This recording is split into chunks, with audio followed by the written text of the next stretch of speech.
আসসালামু আলাইকুম। নির্বাচন কমিশন যে এখন সরকার এবং দলের একটা অংশ, তা বারবার প্রমাণিত হচ্ছে। আবারও একটি বক্তব্য তিনি নিয়ে আসলেন সেটি প্রমাণ করার জন্য। এখন বলছেন, উপজেলা নির্বাচন সুষ্ঠু না হলে ৭ই জানুয়ারি ভোটের সফলতা ক্ষুণ্ণ হবে। তাহলে ৭ই জানুয়ারি একটা সফল ভোট হয়েছে, এটা মডেল আমাদের। কাজী হাবিবুল আওয়াল, তার কত লম্বা ক্যারিয়ার, হ্যাঁ, তার ক্যারিয়ারের মধ্যে তিনি ৭ই জানুয়ারির ভোটের সফলতা খুঁজে পাচ্ছেন। এখান থেকে কিভাবে উত্তরণ ঘটানো যাবে, এটা যে একটা লজ্জা, কলঙ্ক, এটা তিনি মানছেন না। বরং তিনি বলতেছেন যে উপজেলা নির্বাচন সুষ্ঠু যদি না হয়, তার মানে উপজেলা নির্বাচন সুষ্ঠু করতে হবে। কি কারণে? যেহেতু ৭ই জানুয়ারি একটি সফল নির্বাচন হয়েছে। এটাই তো, এইটা আমাদের মানদণ্ড। আচ্ছা, ঠিক আছে, মানলাম, কিন্তু উপজেলা নির্বাচনের যে পরিস্থিতিটা, সেটাও কি তিনি বুঝতে পারছেন? অনেকগুলো উপজেলায় সেখানে কোনো প্রতিদ্বন্দ্বী নাই, বিনা প্রতিদ্বন্দ্বিতায় নির্বাচিত হচ্ছেন। এটাও কি সফলতা? এটাই কি ৭ই নির্বাচনের সেই সফলতা?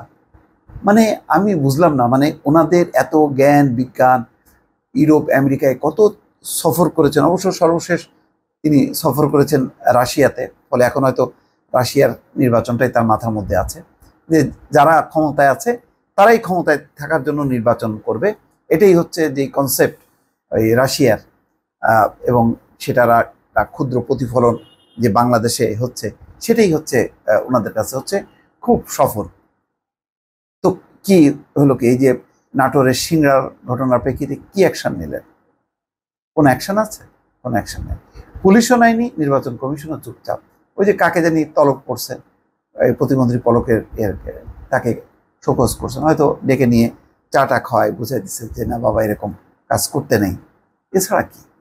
মানে কোনো শক্ত কঠিন কোনো অবস্থা জাতীয় নির্বাচনে যেখানে করেনি, আর উপজেলা নির্বাচনে এই মানে আশা করে লাভ কি? খুব দুঃখজনক যে জনগণের কষ্টের শুধু টাকা না, বাংলাদেশের স্বাধীনতা মুক্তিযুদ্ধের মধ্য দিয়ে একটা গণতান্ত্রিক বাংলাদেশ, যেই গণতান্ত্রিক বাংলাদেশে ভোট হবে, প্রতিযোগিতা হবে, তার মধ্য দিয়ে একটা ভারসাম্যমূলক রাজনৈতিক ব্যবস্থা গড়ে উঠবে, সংসদে সেরকম একটি চমৎকার একটা ডিবেট হবে।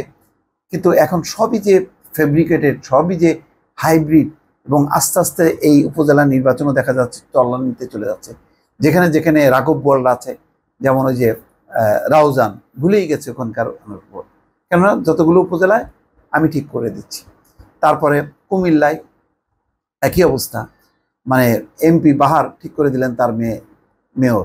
এখন যে 2-3টে উপজেলা আছে, সেই উপজেলাও হচ্ছে সেইভাবে মনোপলি করে একটা নির্বাচন হচ্ছে। এইগুলি গণমাধ্যম জানছে, সবাই জানছে, ওনাদের এই দায়িত্ব নেই। ওনারা বলে না, আমাদের তো শুধু কাজ হচ্ছে ভোট কেন্দ্রে ওইটা সুষ্ঠু হচ্ছে কিনা, ভোট কেন্দ্রে ভোটার আসলো কি আসলো না, এটা আমাদের ব্যাপার না। এইভাবেই ওনারা ধামাচাপা দেওয়ার চেষ্টা করছে। তো ধামাচাপা দিতে দিতে কি হচ্ছে, গণতন্ত্রের 12টা বাজতেছে, তাদের তো কোনো অসুবিধা হচ্ছে না। সেই আগের যেই হুদা, নুরুল হুদার যেই মার্সিডিজ বেঞ্চ, ওটাই তো তিনি ব্যবহার করছেন। ওই ধারাবাহিকতাই তো আছে, আর তো কিছুই না। কি গণতন্ত্র, কি নির্বাচন!